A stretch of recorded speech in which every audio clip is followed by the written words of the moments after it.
Car Cost Canada provides the dealer cost, a list of rebates, plus discounted interest rates. The link is in the description below. Sure, this looks like a regular CX-5, but what's under the hood is what makes it special. Skyactiv D, and D standing for diesel. I get it. I've owned 2 diesel. My current vehicle is a diesel. So people who are fans of this technology are looking for a place to live. And right now, this is it. Unless you go to the Land Rover Jaguar group, if you want a non-premium diesel vehicle in the North American market, the Mazda CX-5 D is the way to go. So on the outside, not too much to talk about. We already know this is an award-winning design. Let's get in, go for a drive. We'll do a 0 to 100 kilometer or 64-mile-an-hour run. So we'll find out what it's like to drive the CX-5 now with diesel. I'm going to sort of go through the day here as we get a chance to drive it across mostly highway conditions here today. So we're basically cruising along, and it's going to be interesting to see how the fuel economy is affected. So what's under the hood first of all, and what are my first impressions? It's a 2.2 liter Skyactiv D, D standing for diesel. It is a low compression diesel. It's the opposite of their Skyactiv G engines with a high compression. For diesel, this is quite low at 14 to 1. And it has what's called the AdBlue, or the urea injection, to help scrub out any particulate matter like nitrous oxide and soot to make it legal for the North American market. What they told us here today, which is quite interesting, when they developed this engine, they were actually capable of introducing the engine without the extra scrubbing mechanisms. It would pass, however, it wasn't going to be sort of a driver-friendly vehicle. They wanted it to be a little bit more spontaneous to drive, get good fuel economy, but still drive like you expect the rest of the Mazda fleet to drive. So what they did was they added that in. It took longer. And what do we have now? Well, I got to tell you, my first impressions of driving so far, this is a very well done for a diesel engine. It's very quiet. It's very smooth. The torque delivery is fantastic.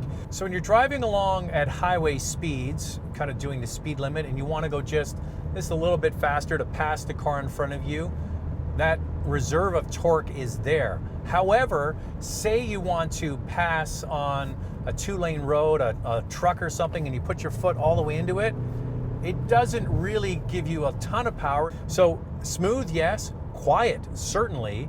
And good torque, absolutely. So let's press on with our day, and we'll talk more about it. Okay, what I'm going to do is start this up for you. I just realized I didn't let you experience what it sounds like. That's inside the cabin. Rev it up a bit. Has a slightly different sound than a gasoline engine, but it's not that bad. It's actually very quiet and very smooth. Here's the thing. Got the fan on here because it's a very warm day, but you cannot feel any vibration in the cabin at all. So they have vibration reducers on the actual piston, and they have a calibration to equal and cancel out noise of the injectors. So that's pretty clever stuff. So now we're going to do a test to 100 kilometer an hour acceleration. That's just about 64 miles per hour. In 3, 2, 1, go. A little bit slow out of the pocket. Turn left if possible. And then we have 12 seconds. That's not fast. Yeah, initial acceleration right out of the pocket is a little bit lackluster. There you go. The numbers don't lie. 12.3 seconds, not very quick. So Mazda was nice enough to have some competitive vehicles for us to drive. Now, I've already said this is the only vehicle available in the marketplace with a diesel engine.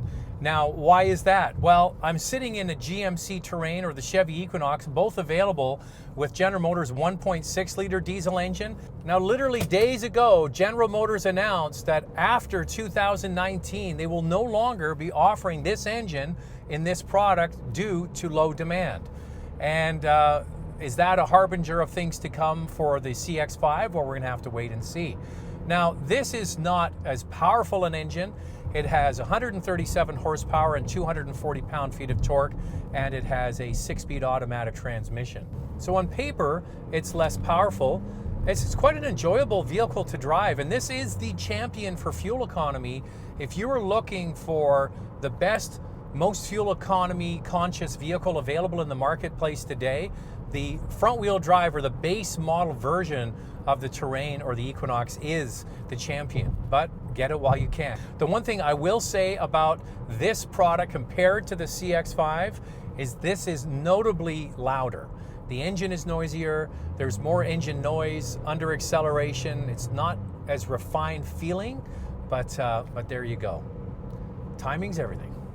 So the next competitive vehicle that Mazda has us driving is the Jaguar F-Pace. Now I know, that's quite a different category and a big jump in price, but this is the next step up. If you want to have a turbo diesel 4-cylinder engine in the marketplace, this is the next cheapest vehicle up the ladder. And this has a much more refined sort of feel to it. Overall, the vehicle just feels more substantial and heavy and solid on the road. And the engine is very quiet and smooth, similar to that Mazda engine, and definitely more refined, that's for sure. So this F-Pace has 180 horsepower, but 318 pound-feet of torque, so substantially more torque, and it's got an 8-speed automatic compared to a 6-speed. Okay, this is 0 to 100 in the F-Pace. 3, 2, 1, go. Oh, they're all slow right out of the pocket. You can do it. Extra gears might help.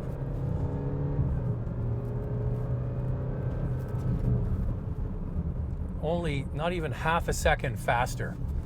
So the F-Pace, much more expensive, but not that any one of them is winning the 0 to 60 or 0 to 100 race. So 11.6, there you go. And 0 to 100 in the GMC, just over 12 seconds. So they're all pretty much the same. Now, as you can see, I'm getting into rush hour traffic driving here around the Toronto area and the 400 series highways, and it's a good time to slow down while we get into some traffic to talk about just how nice the CX-5 is on the inside. It's interesting driving the GMC Terrain. Nothing wrong with that product. It's quite nice on the inside, but getting into the Jag, which is much more expensive than this, and then back into the CX-5, this does feel like a premium product. I mean, that is a really nice car, the F-Pace, but this doesn't feel like it's like over $10,000 cheaper, even though it is.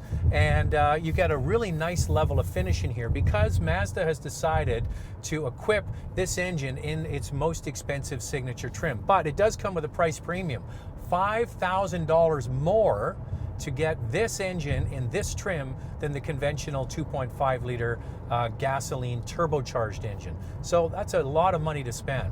Now, one of the things that I find a little bit disappointing is that, you know, over at Toyota, they've got their RAV4 hybrid. And in combined city and highway driving, that vehicle is rated at 8.3 liters per 100 kilometers. This is rated at 8.6 combined city and highway driving. And the thing is, with the RAV4 hybrid, it's sold in many more trims and starts at a lot less than this CX-5. So that's something to consider. So why would somebody buy a diesel over, say, a gasoline version of the CX-5? Well, what do diesels do particularly well? Longevity's one. Engines last a long time. This is an aluminum block with cast iron sleeves and Skyactiv D technology with a unique way of making the engine that makes it a much lighter, 26 kilograms lighter just for the block. The head is 3 kilograms lighter, so a lightweight packaging for the engine. So engines in diesels are known to be great for long periods of time. Great fuel economy, I already mentioned 8.6 liters per 100 kilometers combined, and then you have the added factor of all of that torque, which is very useful. So what I'm doing right now is the perfect place for a diesel vehicle. Somebody that spends a lot of time on the highway, you do a lot of driving, you do a lot of mileage every single year, you want a companion that's not gonna, you know, kill you at the pumps and is gonna be nice to drive, and this is where this vehicle certainly shines. And by the way, the average fuel economy is 8.6 liters per 100. I've just dropped down to 8.5. Now granted, I'm on the highway. In fact, by the end of the drive, the fuel economy improved all the way down to 7.9 liters per 100 kilometers. Then you have to look into the price of fuel. Depending on where you live in North America and across Canada, the price of diesel fuel can be more expensive, but in many areas less expensive.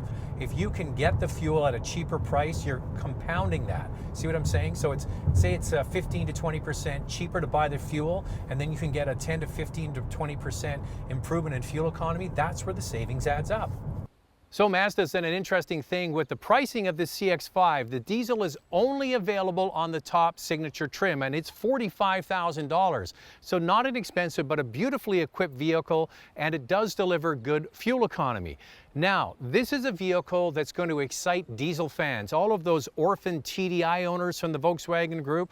And General Motors has just bailed out of the GMC Terrain and the Chevy Equinox Diesel. So the only non-premium SUV with this kind of power plant is this CX-5. They did a great job with it. It'll be interesting to see if they can offer it in other trims down the road. Car Cost Canada provides the dealer cost, a list of rebates, plus discounted interest rates. The link is in the description below.